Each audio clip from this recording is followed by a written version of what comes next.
فرزند زہرا یہ حالات برے ہیں۔ کاشانہ بصیرت ایک ایسا مکمل یوٹیوب چینل جس پر محروم بصارت کے لیے بالخصوص اور تمام افراد کے لیے بالعموم سینکڑوں کی تعداد میں اسلامی کتب دستیاب ہیں۔ لہذا گزارش ہے کہ آپ اپنی ذمہ داری نبھاتے ہوئے کاشانہ بصیرت کو سبسکرائب کرنے کے ساتھ ساتھ بیل آئیکن کو پریس کیجیے تاکہ آپ علم کے حصول کے ساتھ ساتھ مذہب اہل بیت کی اشاعت میں بھی اہم کردار ادا کرتے رہیں۔ کاشانہ بصیرت۔ فرزند زہرا یہ حالات برے ہیں۔ بسم اللہ الرحمن الرحیم۔ السلام علیکم۔ یہ کتاب آپ کے لیے کاشانہ بصیرت کی یوٹیوب چینل کی جانب سے ریکارڈ کی جا رہی ہے۔ نام کتاب اسلامی عرفان، مصنف آیت اللہ محمد تقی مصباح یزدی، مترجم سید قوثر عباس موسوی۔ اب ہم کتاب کا پارٹ نمبر 3 پڑھیں گے۔ صفحہ نمبر 35، کلیات۔ عرفانی خواہشات ہی انسان کی اصلی خواہشات ہیں۔ اس خواہشات کی اصل اہمیت اور شرافت کا اس وقت پتہ چلتا ہے جب ہم اس بات پر غور کریں کہ یہ درست ہے کہ انبیاء کرام علیہم السلام نے معاشرے میں عدل و انصاف کے نفاذ کے لیے قیام کیا ہے۔ یہ بھی سچ ہے کہ انبیاء کرام علیہم السلام اس لیے بھیجے گئے تاکہ وہ ظالمین اور مستکبرین کو مستضعفین اور مظلومین پر ظلم و ستم ڈھانے سے روکیں۔ یہ بھی سچ ہے کہ وہ لوگوں کو کتاب اور حکمت کی تعلیم دیتے ہوئے ان کی تربیت کے لیے مبعوث کیے گئے ہیں۔ یہ بھی سچ ہے کہ انہوں نے انسانی معاشرے کی بہتری کے لیے معاشی، سیاسی، فوجی، قانونی، شہری فلاح و بہبود سے متعلق اجتماعی قواعد و ضوابط کے مجموعوں کو انسانوں کے سامنے پیش کیا ہے۔ لیکن ہمیں یہ نہیں سوچنا چاہیے کہ انبیاء کا بنیادی اور آخری ہدف اور مقصد یہی مسائل تھے۔ ایسا تصور کرنا بالکل غلط ہے، بلکہ یہ تمام چیزیں کسی اور مقصد کے لیے مقدمہ ہیں اور وہی مقصد ہی آخری ہدف ہے، اور یہ ساری چیزیں درمیانی اہداف کے اجزاء میں شمار ہوتی ہیں۔ اس میں کوئی دو رائے نہیں کہ معاشرہ عدل و انصاف پر مبنی ہو، ظلم و جور کا خاتمہ ہو اور ہر کسی کو اس کا حق ملے، معاشرے کے تمام افراد کے درمیان انسانی روابط برقرار رہیں اور سماج میں سالم اور تندرست لوگ پائے جائیں۔ لیکن ان تمام چیزوں کی کیا ضرورت ہے؟ اس کا جواب یہ کہ یہ تمام چیزیں اس لیے ضروری ہیں تاکہ انسان کے لیے معنوی اور روحانی ترقی و کمال کا راستہ ہموار ہو سکے، اور اس کے ذریعے وہ حقیقی کمال حاصل کر سکے جو قرب الہی سے عبارت ہو۔ بانی انقلاب اسلامی ایران حضرت امام خمینی بھی بارہا اپنی تقاریر اور دروس میں اس بات کی تاکید کرتے رہے کہ اسلامی حکومت اور عدل و انصاف پر مبنی نظام کا قیام آپ کا آخری مقصد نہیں ہے، بلکہ یہ ساری چیزیں اس بات کے لیے ایک مقدمہ ہے کہ لوگ زیادہ سے زیادہ خدا سے آشنا ہو جائیں اور اسے پہچانتے ہوئے اس کی طرف بڑھیں۔ اخلاق، سیر و سلوک اور عرفان کا حقیقی مطلب بھی یہی ہے کہ انسان اپنے وجود کے اندر جو ایک ناشناختہ طاقت اور استعداد رکھتا ہے اسے خدا کی طرف دھکیلے، اپنی جد و جہد کے ذریعے آگہی کے ساتھ اسے ظاہر کرے اور اسے کمال بخشے۔ اس لیے کہا جا سکتا ہے کہ حقیقی عرفان ایک انسان کے لیے جہاں بھی تک ممکن ہو سکے اعلیٰ مقامات تک پہنچنے کے واسطے جد و جہد سے عبارت ہے۔ عرفان کیا ہے؟ عرفان اور معرفت دو ایسی اصطلاحات ہیں جن کا لغوی معنی ایک ہی ہے، یہ دونوں اصطلاحات پہچاننے کے معنی میں استعمال ہوئی ہیں۔ اب یہ پہچان حسن، عقل، نقل یا دل میں سے جس کسی کے ذریعے حاصل ہوئی ہو، لہذا لغوی اعتبار سے پہچان کی نوعیت میں کوئی فرق نہیں پایا جاتا اور ان سب پر عرفان کا اطلاق ہو سکتا ہے، لیکن اصطلاحی لحاظ سے عرفان اور معرفت میں فرق پایا جاتا ہے۔ عرفان ایک خاص معنی میں استعمال کیا جاتا ہے، جبکہ لفظ معرفت ایک عام اصطلاح ہے جو ہر قسم کی پہچان کے لیے استعمال ہو سکتا ہے۔ اصطلاح میں عرفان ایک مخصوص معنی سے عبارت ہے جو حسن، تجربہ یا عقل و نقل کے ذریعے حاصل نہیں ہوتا، بلکہ وہ اندرونی شہود اور باطنی دریافت کے ذریعے حاصل کیا ہوتا ہے۔ یہ اندرونی شہود اور باطنی دریافت ایک ایسی پہچان ہے جو بلا واسطہ اور براہ راست قابل ادراک ہوا کرتی ہے، جسے فلسفیوں کی اصطلاح میں علم حضوری کہا جاتا ہے۔ علم حضوری علم حصولی کے برعکس تجربات، فکر و استدلال اور ذہنی مفاہیم کے ذریعے حاصل نہیں ہوتا ہے۔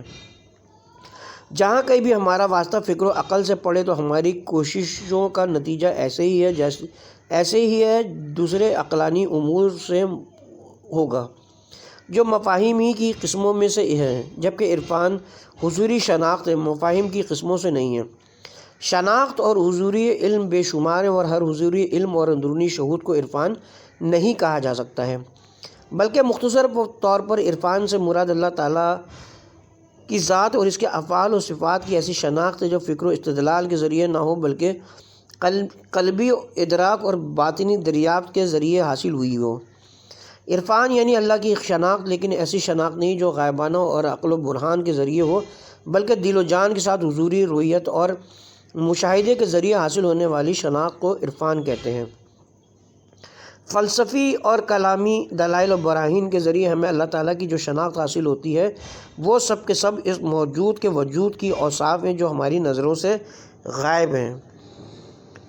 ہمارے لیے کسی بھی چیز کی شناخت کبھی اس چیز کو پا لینے یا دیکھنے سے پہلے صرف اس کی تعریف و توصیف کے ذریعے ہو جایا کرتی ہے، اور کبھی اس چیز کو دیکھنے اور قریب سے اس کے ساتھ آشنائی سے ہوتی ہے۔ یہ بات اللہ تعالیٰ کی شناخت کے سلسلے میں بھی پائی جاتی ہے۔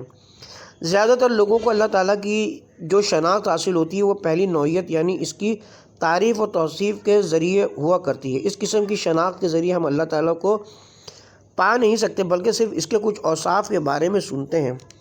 روایات میں اس قسم کی شناخت کو معرفت غائب کے نام سے تعبیر کیا گیا ہے، لیکن اللہ تعالیٰ کے کچھ ایسے بندے بھی ہیں جنہیں اللہ تعالیٰ کے اعلیٰ مرتبے کی شناخت حاصل ہوتی ہے۔ ایک ایسی شناخت ہے جس میں ذہنی صورت، مفہوم، فکر و اندیشہ اور واسطہ و حجاب نہیں ہوتا۔ مفاہیم اور ذہنی صورتوں کے ذریعے ہمیں جو معرفت حاصل ہوتی ہے وہ در حقیقت حجاب اور پردے کے پیچھے سے حاصل ہونے والی معرفت ہے۔ البتہ یہ حجاب اور پردے گہرے اور موٹے بھی ہوتے ہیں اور پتلے اور باریک بھی، لیکن جتنے بھی پتلے ہوں حجاب ہوتا ہے۔ آپ جب کسی شیشے کے پیچھے سے باغ میں پھولوں کو دیکھتے ہیں تو براہ راست پھولوں کو نہیں دیکھتے بلکہ پہلے شیشے کو پھر پھولوں کو دیکھتے ہیں، لیکن کبھی کبھار شیشہ اتنا صاف ہوتا ہے کہ آپ کو محسوس بھی نہیں ہوتا ہے کہ آپ شیشے کے پیچھے سے پھولوں کو دیکھ رہے ہیں، اور کبھی حجاب اتنا موٹا اور گہرا ہوتا ہے کہ واضح طور پر محسوس ہوتا ہے کہ آپ باغ کے انہی پھولوں کو کسی موٹے پردے کے پیچھے سے دیکھ رہے ہیں۔ اللہ تعالیٰ کی معرفت بھی ایسی ہی ہے۔ عام طور پر ہم لوگ اللہ تعالیٰ کو مفاہیم، اوصاف عقلی اور استدلالی مباحث کے ذریعے پہچانتے ہیں، یعنی یہ وہی بالواسطہ شیشہ اور حجاب کے پیچھے سے حاصل ہونے والی شناخت ہے۔ تمام فلسفی اور کلامی دلائل چاہے وہ کتنے مضبوط اور فنی کیوں نہ ہوں، وہ انسان کو ایک غائب کی شناخت کے علاوہ کچھ نہیں دے سکتے۔ عرفان وہاں ہوتا ہے جہاں یہ غائبانہ اور مفہومی شناخت حضوری اور عینی شناخت میں تبدیل ہو جاتی ہے، اور کسی بھی قسم کا کوئی حجاب چاہے کتنا ہی باریک اور لطیف کیوں نہ ہو حائل نہ ہو، بلکہ ہم بغیر کسی واسطے کے خود اپنے دل کی آنکھ سے اللہ تعالیٰ کو دیکھ لیں۔ اس بات کو ذہن سے مزید قریب کرنے کے لیے ایک مثال پیش کرنا مناسب ہوگا، اگرچہ یہ مثال مختلف جہتوں سے بنیادی طور پر ہماری بحث سے مربوط نہیں ہے، لیکن بات کو واضح کرنے کے لیے ضروری ہے۔ دنیا میں کئی ایسے پھل پائے جاتے ہیں جن کا ہم نے اب تک نہ صرف ذائقہ نہیں چکھا بلکہ ان کا نام بھی نہیں سنا ہے، لہٰذا ہم ان کے ذائقے کا تصور بھی نہیں کر سکتے۔ اب اگر کسی ایسے پھل کا نام بتاتے ہوئے اس کی تصویر کشی کی جائے، اس کی تصویر یہ ویڈیو دکھاتے ہوئے اس کی خصوصیات اور بعض بیماریوں میں اس کے مفید اثرات بیان کیے جائیں، خلاصہ یہ اس کی تمام تفصیلات سے آپ کو آگاہ کیا جائے، پھر بھی آپ اس کا ذائقہ اور مزہ محسوس نہیں کر پائیں گے۔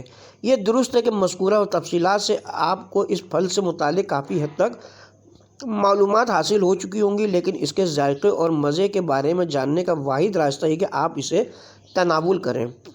اگر کسی نے مٹھائی کا مزہ نہ چکھا ہو تو اس کے سامنے مٹھائی کی جتنی تعریف بھی کی جائے اس سے نہ تو اس کا منہ میٹھا ہوگا نہ ہی وہ مٹھاس کے مزے کو محسوس کر سکے گا۔ بقول شخص حلوہ کہنے سے منہ میٹھا نہیں ہوتا۔ مٹھائی کی تعریف و توصیف سے انسان کے ذہن میں اس کی صفات اور مفاہیم کے لحاظ سے ایک شناخت پیدا ہو جاتی ہے، لیکن اس سے وہ مٹھاس کا ذائقہ اور لذت محسوس نہیں کر سکتا۔ مٹھاس کی لذت چکھنے کا واحد طریقہ کسی میٹھی چیز کو کھانا ہے، اور جب انسان مٹھاس کا ذائقہ چکھے گا تو پھر اسے مٹھاس کی تعریف و توصیف یا کسی استاد اور کتاب کی ضرورت نہیں پڑے گی۔ اللہ تعالیٰ کی حصولی اور عقلی شناخت اور اس کی حضوری اور عرفانی شناخت کے درمیان فرق بھی کچھ اس قسم کا ہے۔ البتہ اللہ تعالیٰ کی حضوری اور عرفانی شناخت کی باتیں اس سے کہیں زیادہ بلند اور باعظمت ہیں، لیکن جیسا کہ ہم نے عرض کیا کہ مذکورہ مثال پر توجہ کسی حد تک مطلب کو ذہن کے قریب لا سکتی ہے۔ عقل، فلسفہ، کلام، برہان اور استدلال کے ذریعے اللہ تعالیٰ کی شناخت کی مثال سننے کی سی ہے، اور دل، کشف، باطنی اور قلبی شہود کے ذریعے اللہ کی شناخت کی مثال دیکھنے کی سی ہے۔ ان دونوں کے درمیان فرق کے بیان کے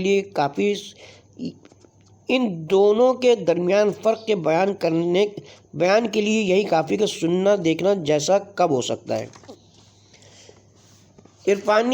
عرفان نظری اور عرفان عملی، جیسا کہ ہم نے بیان کیا کہ عرفان کے لغوی معنی پہچاننے کے اور اصطلاحی معنی اللہ تعالیٰ کی ایسی شناخت ہے جو اندرونی اور باطنی دریافت کے ذریعے حاصل ہو۔ یہ بات بھی قابل ذکر ہے کہ لفظ عرفان دوسرے معنی اور اصطلاحات میں بھی استعمال ہوتا ہے، البتہ دوسرے معنی اور مذکورہ اصطلاحی معنی کے درمیان ایک طرح کا ربط اور مناسبت پائی جاتی ہے۔ اگرچہ بنیادی طور پر عرفان سے مراد یہی باطنی و قلبی کشف و شہودی ہے، لیکن ایک اصطلاح میں مکاشفات اور مشاہدات پر مبنی واردات خارجی پر بھی عرفان کا اطلاق ہوتا ہے۔ یہ بات واضح ہو گئی کہ بنیادی طور پر عرفان سے مراد اللہ تعالیٰ کی ذات، اس کے افعال اور صفات دریافت، حضوری اور شہودی اور ادراک حاصل کرنا ہے۔ اس لحاظ سے جیسا کہ ہم نے عرض کیا کہ ہم یہ شناخت مفاہیم کی قسموں، ذہنی صورتوں یا الفاظ کی صورت میں نہیں بلکہ یہ دیکھنے اور پالینے پر مبنی ہے۔ البتہ جو شخص اس قسم کے مشاہدات اور شناخت حاصل کر لیتا ہے، اگر وہ دوسروں کو اس چیز کے بارے میں بتاتے ہوئے اس کی توصیف کرنا چاہے تاکہ دوسرے لوگ سمجھ سکیں، تو اس صورت میں اسے ان مشاہدات کو الفاظ اور مفاہیم کے قالب میں ڈالنے کے علاوہ کوئی چارہ نہیں ہے۔ اس لحاظ سے اس اصطلاح میں ان باطنی اور قلبی شہود کو بیان کرنے والے مطالب اور جملوں کو بھی عرفان کہا جاتا ہے۔ در حقیقت یہ وہی چیز ہے کہ جسے عرفان نظری سے تعبیر کیا جاتا ہے۔ بعض لوگوں نے جیسا کہ فلسفہ اشراق میں آیا ہے کہ اسے عقلی استدلال کی ایک قسم سے جوڑا ہے۔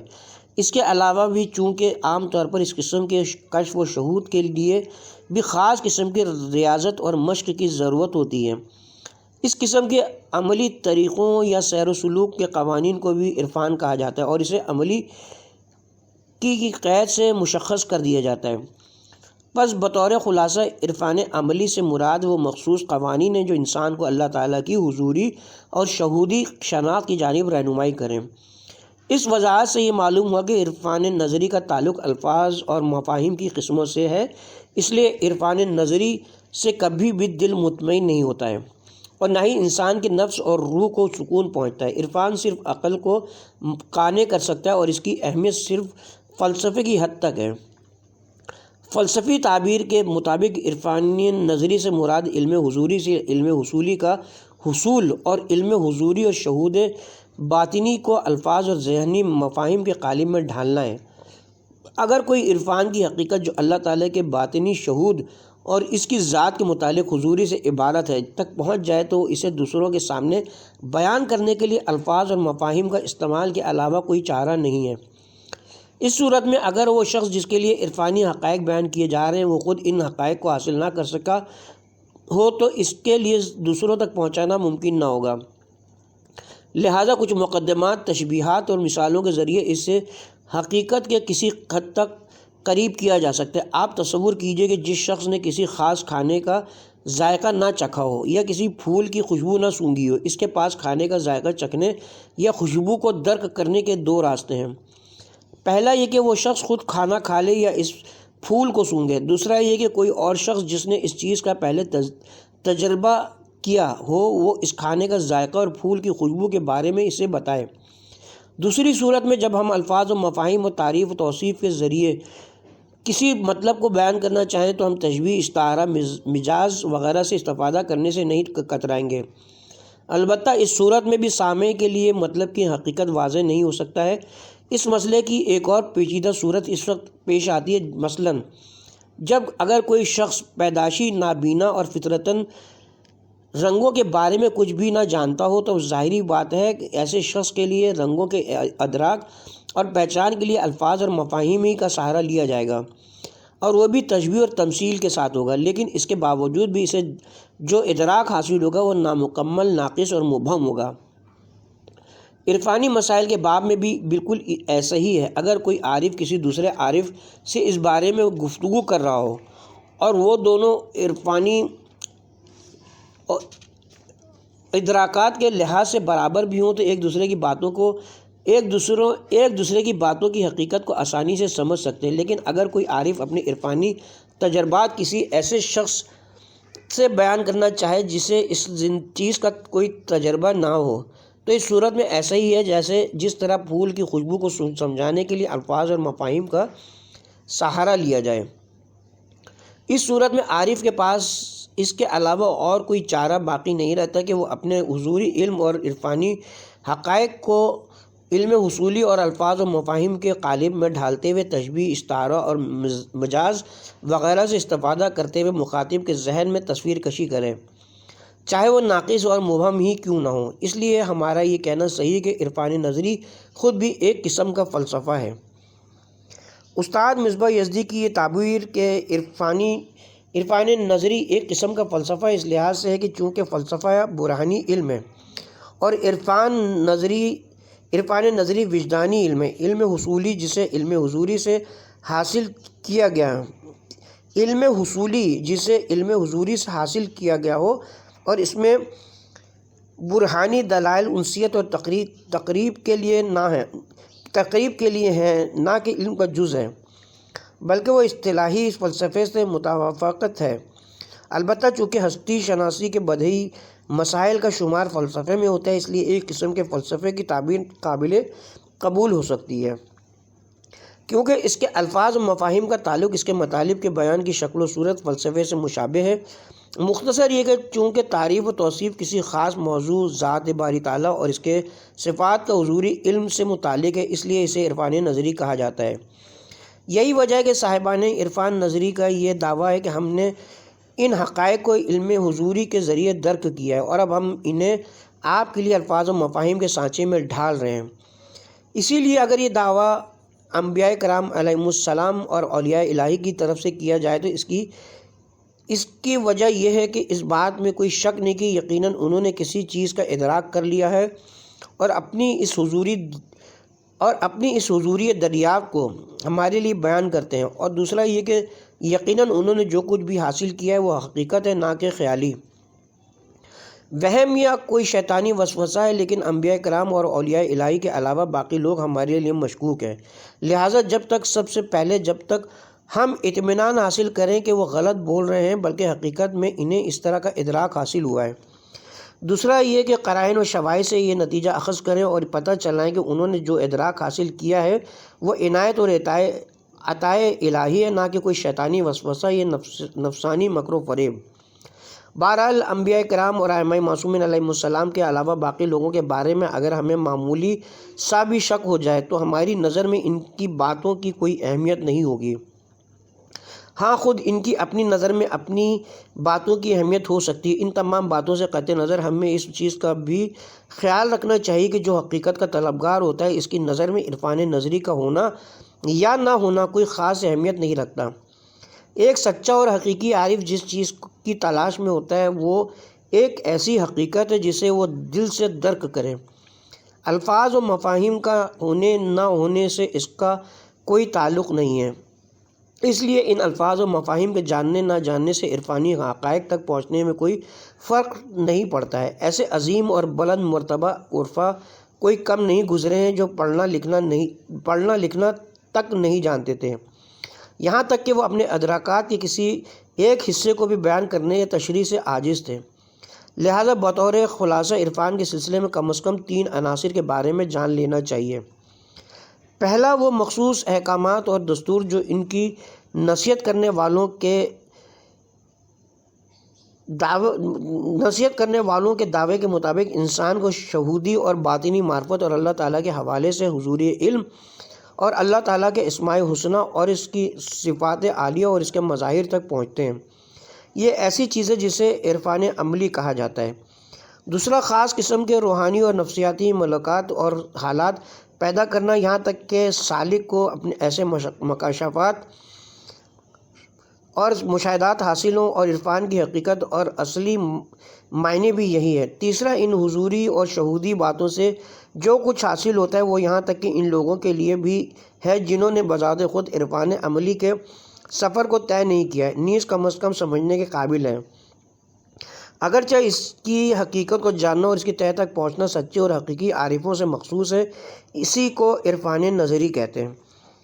دوسری طرف ذرا سی غفلت برتے اور اصطلاح کے دائرے کو بڑھاتے ہوئے سیر و سلوک کی ان تمام قسموں جو حقیقت تک پہنچنے اور کامیابی سے ہمکنار ہونے میں رہنمائی کرتی ہیں، نیز روحانی حالات اور ان سے جنم لینے والی شہود کو بھی عرفان کہا جا سکے۔ اس طرح کہ اس میں ہندوؤں، بدھسٹ اور سائبریا اور افریقہ میں رہنے والے باعث قبائل کا عرفان بھی شامل ہوگا۔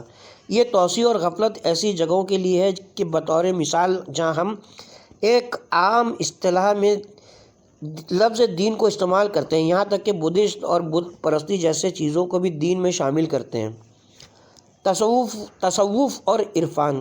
احتمال غالب کی بنیاد پر لفظ تصوف کو صوف سے لیا گیا، اور چونکہ صوف کے معنی اون کے ہیں، اس لیے تصوف کا معنی اون کا لباس پہننا کیا جانا چاہیے۔ اون اور کھردرے لباس پہننا در حقیقت سخت اور جسم پروری سے دور زندگی گزارتے ہوئے آرام و سکون اور لذت بھری زندگی سے دوری اختیار کرنا ہے۔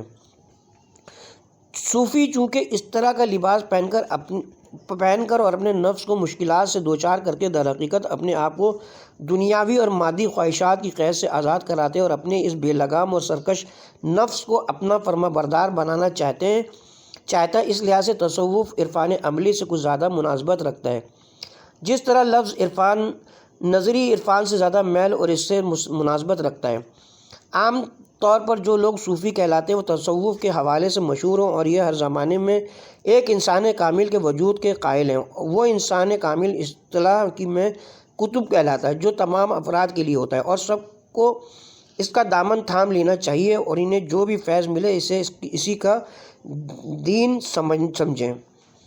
اقطاب کے بھی مختلف سلسلے ہوتے ہیں اور ہر کتب اپنے پیشروں کی باتوں کو آگے بڑھاتا ہے، اور بالکل اسی طرح ہر کتب اپنی تعلیمات اپنے جانشین کو بھی منتقل کرتا ہے۔ البتہ صوفیوں کے بھی مختلف گروہ اور فرقے ہیں، اور بعض کا تو اپنا ایک الگ نظریہ، مسلک اور عقائد بھی ہوتے ہیں۔ اسی کتاب میں آگے چل کر ان پر گفتگو کریں گے۔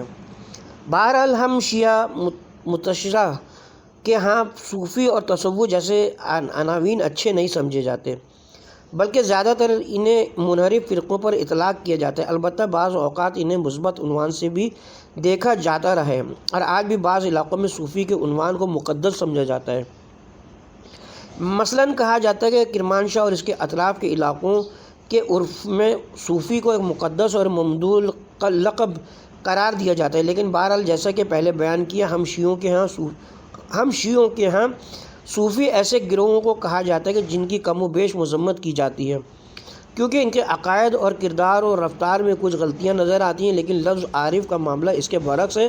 عام طور پر اسے مثبت سمجھا جاتا ہے، اور یہ اصطلاح آج بھی ہماری تہذیب اور ثقافت میں مقدس سمجھی جاتی ہے۔ عارف کون ہے؟ بطور خلاصہ اگر ہم حقیقت عرفان کو خداوند عالم کی شہودی شناخت قرار دیں تو فطری بات ہے کہ حقیقی عارف وہی ہوگا جو اس شناخت تک پہنچ چکا ہوگا۔ اس لحاظ سے ایک ہی جملے میں کہا جا سکتا ہے کہ عارف وہ ہے جس نے اللہ تعالیٰ کو قلب اور روح کی گہرائی سے درک کیا ہو۔ کوئی شخص عرفان کے کس مرتبے پر فائز ہے، اس کا اندازہ بھی اس کا اللہ تعالیٰ کے باطنی شہود کی شناخت کی شدت اور کمزوری سے لگایا جا سکتا ہے۔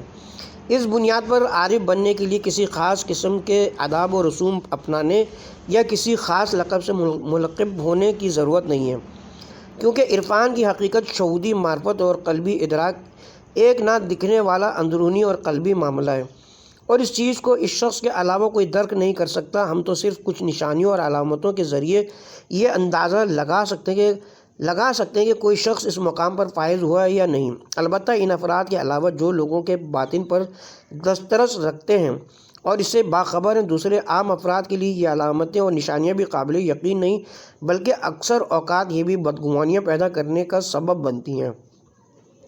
اس لیے کسی کے عارف ہونے یا نہ ہونے نیز ان کا عرفانی مقام و مرتبے کے تعین اور قضاوت کا معیار اس کا نام و شہرت نہیں بلکہ اہم چیز اللہ تعالیٰ کی شہودی معرفت ہے۔ اس بات کی کوئی اہمیت نہیں کہ کیا فلاں شخص عارف کہلاتا ہے یا نہیں، یا عرفان کی تاریخ میں اس کا نام عرفہ میں شمار ہوتا ہے یا نہیں، بلکہ جو چیز اہمیت رکھتی اور حقیقی عرفان کی روح کو تشکیل دیتی ہے وہ یہ کہ شخص نے اپنے دل کی آنکھ سے ذات باری تعالیٰ کا مشاہدہ کیا ہے یا نہیں۔ قابل ذکر بات یہ کہ جو لوگ عرفان کے گوہر حقیقی تک پہنچ جا چکے ہوں وہ دکھاوا، نام و نمود اور شہرت کے پیچھے نہیں بھاگتے بلکہ وہ خلوت میں بیٹھ کر اپنی روح کو اپنے محبوب کی انسیت اور اس کی محبت میں فنا کرتے ہوئے نام و نمود اور شہرت کی قید سے آزاد ہو جاتے ہیں۔ ملت تشیع کے بزرگان میں چاہے ان کا تعلق علماء سے ہو یا صالحین سے، ایسے بہت سارے لوگ ہو کر گزرے ہیں جو عرفانی مسائل میں اللہ تعالیٰ کے باطنی شہود کے ادراک کے حوالے سے بہت ہی اعلیٰ مقامات تک پہنچ چکے تھے، لیکن وہ کسی خاص نام سے نہیں جانے جاتے تھے۔ البتہ ایسے لوگوں کے بارے میں حسن نیت ان لوگوں کی بنسبت کہیں زیادہ ہے جو کسی خاص عنوان سے مشہور ہوئے ہیں۔ بعض افراد جیسے سید بحرالعلوم سید مرتضیٰ طباطبائی بروجردی کے فرزند سید مہدی کا تعلق حضرت امام حسن مجتبی علیہ السلام کی نسل سے۔ آپ نے 1155 ہجری شوال کے مہینے کی شب جمعہ کو کربلا معلیٰ کے ایک مذہبی و متقی گھرانے میں آنکھ کھلی۔ جس رات آپ پیدا ہوئے ان کے والد نے خواب میں دیکھا کہ حضرت امام علی رضا علیہ السلام نے محمد بن اسماعیل بن بزی، امام محمد کاظم، امام علی رضا اور امام محمد جواد علیہ السلام کے صحابی کو حکم دیا کہ ان سید مرتضیٰ کے گھر کی چھت پر چراغاں کرو۔ جب محمد بن اسماعیل نے چراغاں کیا تو اس کا نور آسمان کی طرف تا حد نگاہ چلا گیا۔ وہ اس خواب سے بیدار ہوئے تو اسی وقت انہیں نومولود کے دنیا میں آنے کی خبر دی گئی۔ سید بحرالعلوم علم و تقوی اور فضیلت و کمالات، اخلاق میں کامل اور اخلاق انبیاء سے متصف تھے۔ آپ تہذیب و اخلاق کے ایسے بلند مرتبے پر فائز تھے کہ جس کا ادراک لوگوں کے لیے بہت مشکل تھا۔ انہوں نے اپنے کام اور سرگرمیوں کو بانٹ رکھا تھا۔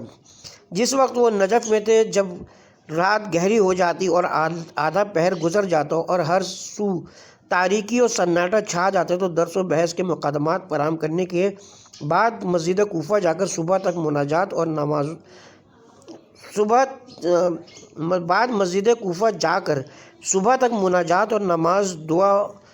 و دعا میں مصروف رہا کرتے تھے۔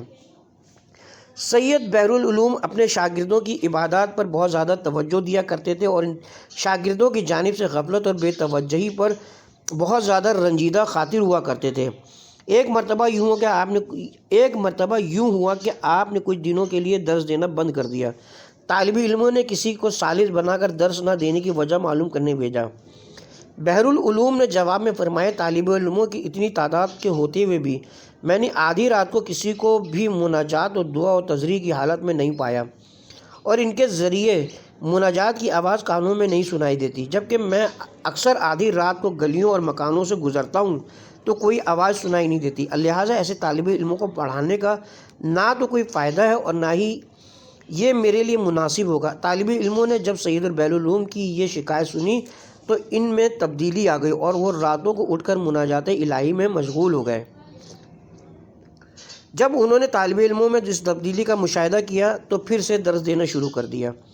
انہی بحرالعلوم کا لقب پہلی مرتبہ جناب مرزا مہدی اصفہانی خراسانی مرحوم نے عطا کیا۔ واقعہ اس وقت کا ہے کہ جب سید 1186 ہجری میں مشہد میں حضرت امام علی رضا علیہ السلام کے مرقد مطہر کی زیارت اور ایران کے بڑے علماء کرام سے ملاقات کی غرض سے مشہد تشریف لائے۔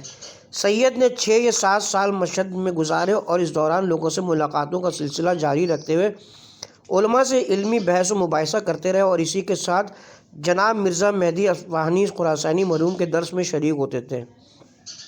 سید نے ان بزرگ عالم دین سے فلسفہ، عقائد اور کلام کی تعلیم حاصل کی۔ استاد نے جو کہ سید کی علمی صلاحیت و معلومات کے متعارف اور ان کے تبریح علمی پر حیرت زدہ بھی تھے، ایک دن درس کے دوران اپنے شاگرد کو مخاطب کر کے کہا کہ آقا انت بحر العلوم، اے بھائی تم علم و دانش کے سمندر ہو۔ اس کے بعد سید اس لقب سے مشہور ہوئے۔ سید بحر العلوم کو بارہا حضرت بقیت اللہ کی خدمت میں شرف یابی کا موقع نصیب ہوا ہے کہ جس کے بہت سے واقعات مشہور ہیں۔ مرزا حسین لاہیچی نے زین العابدین سلماسئی کے حوالے سے، جو سید بحر العلوم کے قریبی دوستوں اور شاگردوں میں سے ہیں، نقل کرتے ہوئے کہتے ہیں کہ ایک دن جناب سید البحر العلوم امام علی علیہ السلام کے حرم اقدس میں داخل ہوئے اور پھر اس شعر کو زیر لب پڑھا۔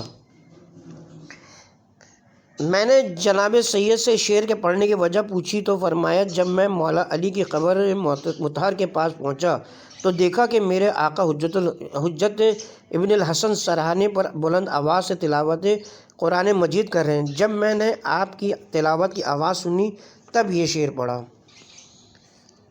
اس کے ساتھ ہی اب ہم یہاں پہ اپنے پارٹ نمبر 3 کا اختتام کرتے ہیں۔